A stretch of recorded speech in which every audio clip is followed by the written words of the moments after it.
called Bratley View. It's in the New Forest. It's where I'm currently living for the next 3 months. Actually, I grew up here originally, so I grew up in the New Forest. Went to school here, went to college here before I moved out and went to university. This is way before I got into photography. So I never really appreciated the forest and for what it was. Quite a large area of natural beauty.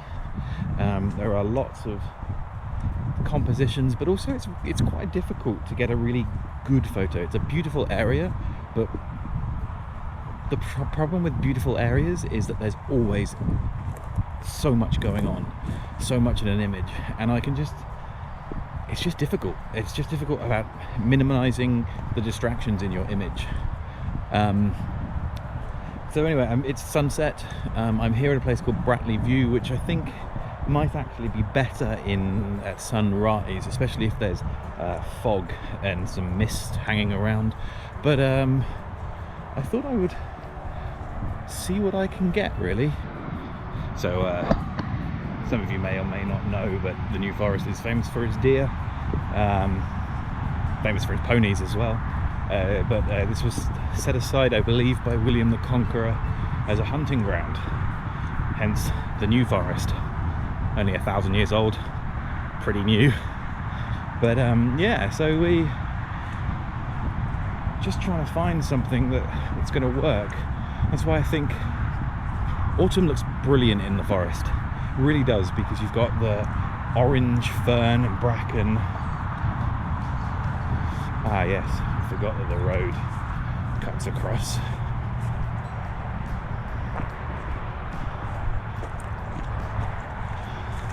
We'll have a look though. Unfortunately, I'm also a bit pressed for time because I didn't manage to get my daughter down in time, give her a bath. So we'll see. But I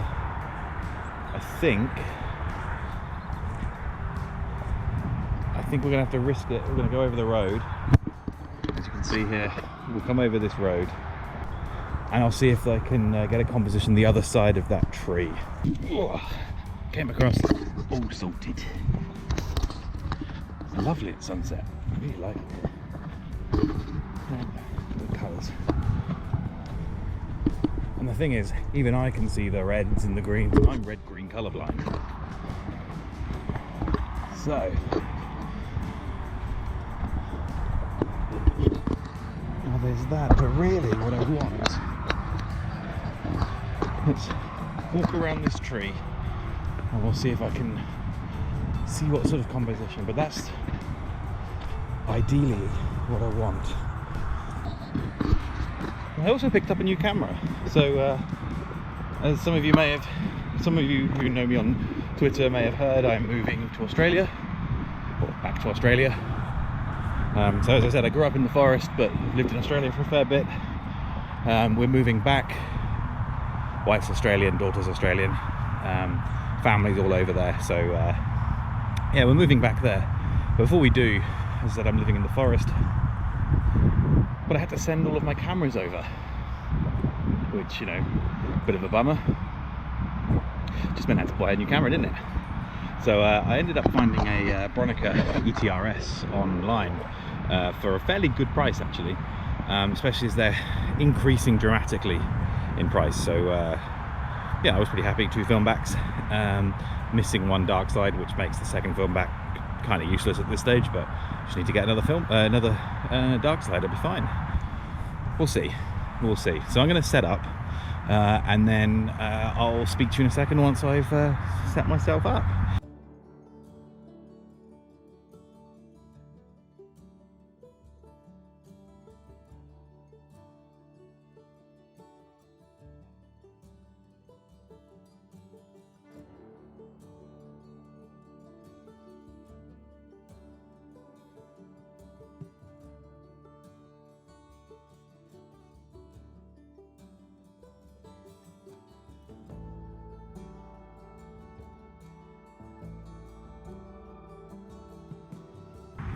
So before I load the film, what I'll do is I'll just show you the composition I've got. and we'll see if you can see this. I don't know if this is going to work, but that's the composition. So I'm just going straight dead center, tree, red light hitting that silver birch, blue light behind with the sky. The sun is setting behind me, which is over here. But, so I'm going to have to do this very quickly because I also have to load my film into the camera and take some meter readings because I have no idea what this should be.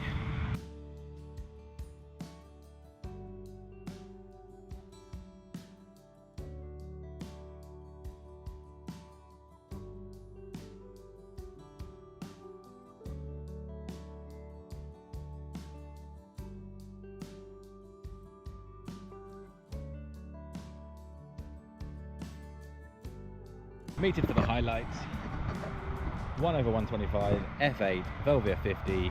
Let's see what it looks like.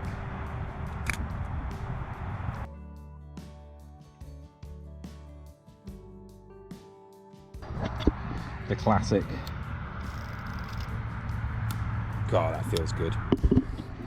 Okay, so now I'm going to change this to the meter for the shadows, 1/8. And let's have a look.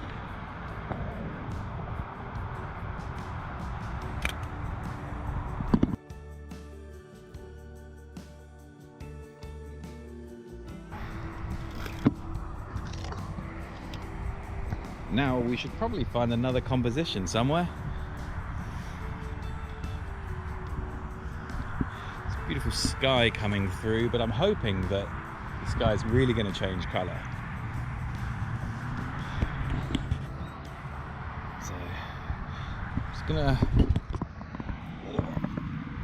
It's the middle of the forest, there's no one here. There's one other person in the car park, which is a real shame for this area and such an area of outstanding beauty. Now I know it's October 2021, but pretty safe in leaving my camera gear here. Also, I doubt that many people understand the worth of film cameras these days, non-film photographers that is, although the opportunistic person to nick something will probably just nick it anyway. Let's just have a look. There are other areas I could go to, and I'm not going to finish this whole roll of film tonight. It's supposed to be nice weather tomorrow as well, so I'll probably come back or come to this area tomorrow. There's an area literally just up the road called Boulder Deer Sanctuary,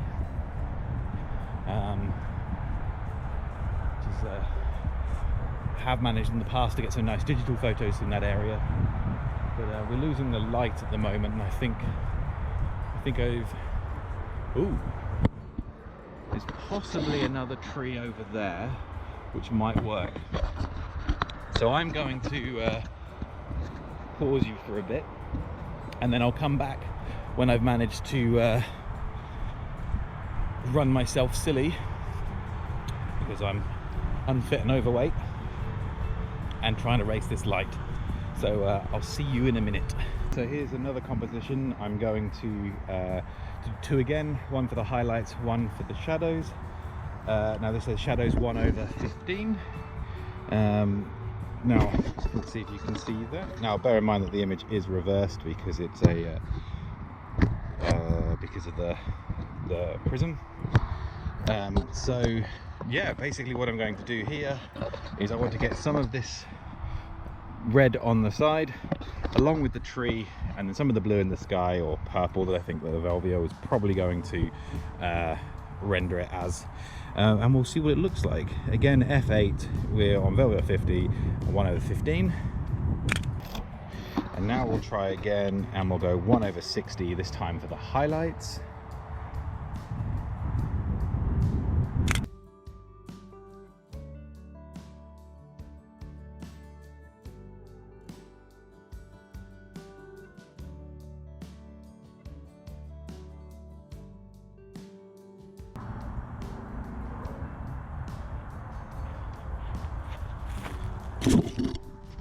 Okay, so I'll quickly show you what I've got.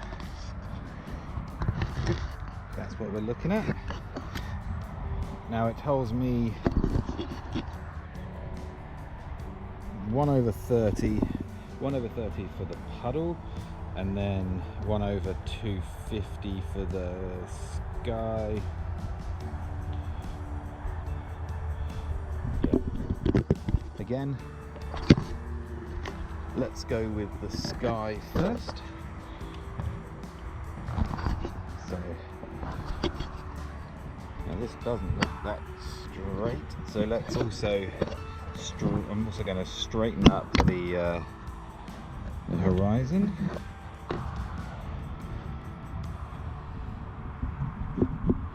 Which is always difficult when you're trying to do this. Something like that. What I'm going to do is I've got some leading lines in the clouds. I don't know if you can see that through here, but I've got some leading lines in the clouds, and we're going to try and capture that.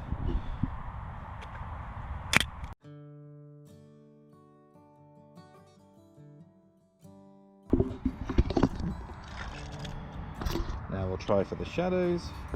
Let's go 1/30.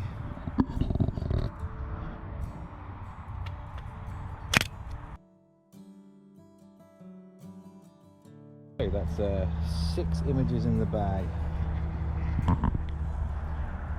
And the sun is starting to set. So I think what I might do actually is I might change my composition in this puddle slightly. We've got, you can see that there. So I now have a bit more interest because there's some form of island or reeds coming out, which make it a little bit more interesting.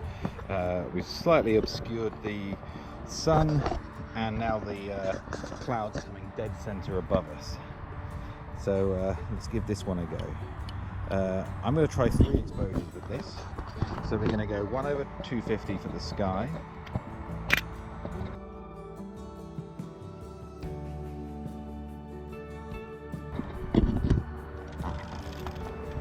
We're going to go 1/30 for the ground.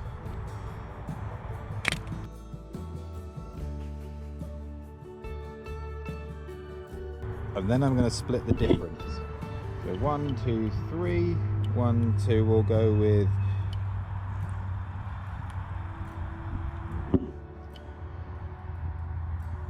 1/120, 1/60, just in case, 1/60.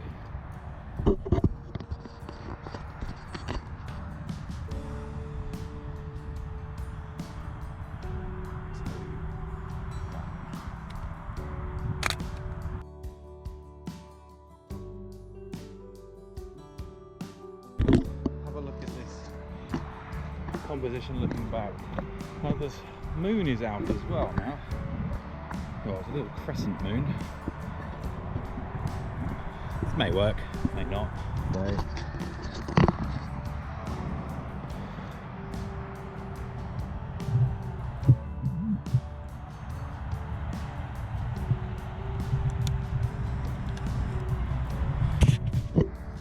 Sorry about that, you were in my mouth for a second.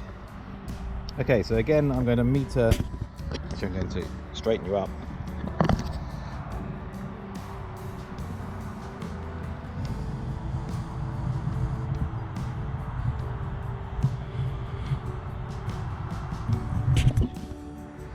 And now I'm going to meter for the shadows, and then I'll meter for the sky, and we'll see what we can get.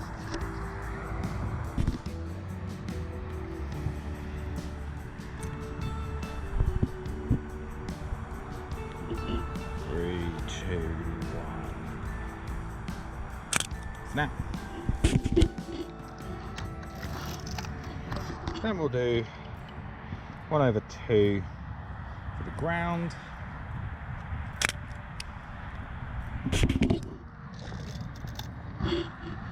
and now I think I'm just going to wait. I'm just going to wait and see what happens with that sky. Now I'm just hoping that something happens. We get an explosion of colour in the sky.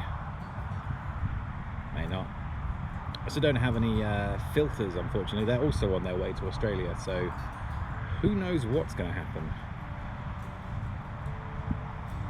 I don't know if you can see that, but wherever it is, around here somewhere there should be a trail,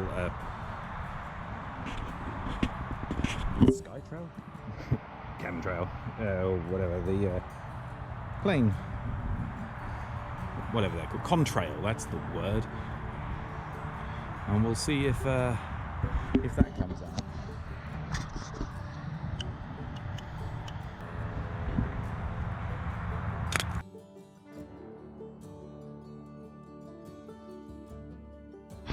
Actually, I'll tell you what is happening, is there's a bit of pinky mauve going on behind me. So I'll change my composition, I'll keep the tree, and we'll see if I can capture that. Although I've only just noticed it, so I'm a bit worried that I've lost it. Who knows?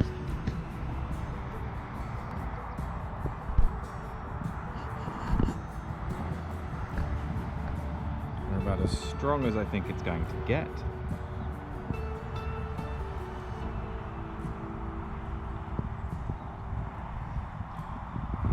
So 3, 2, 1.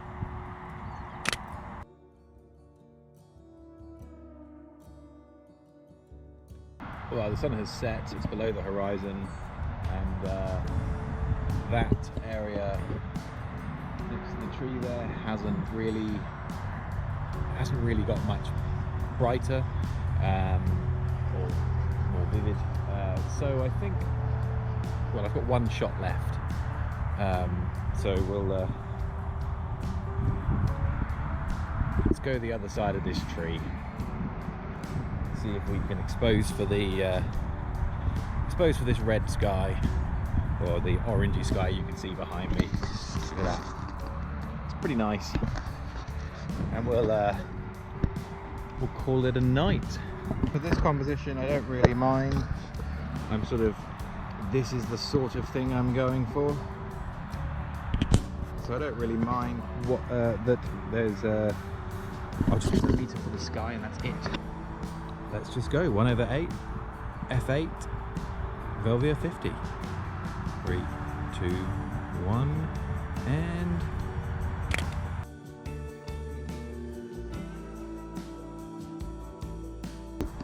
well, that's the image. I also have 3% left on you, so I guess all I'm going to do is I'm going to send these off. I'll get them scanned in, bung them into Lightroom, and yeah, you can see the images. So you'll see them probably up before I have, yeah, I hope you enjoy them. Until next time, and I'll probably do another one from the forest. I'm getting some Portra 160 delivered, so we'll see what that looks like here in the forest. I'll probably wander around a different area next time. Oh, I can still see some more deer over there. Beautiful place. Anyway, so on that note, I will speak to you later.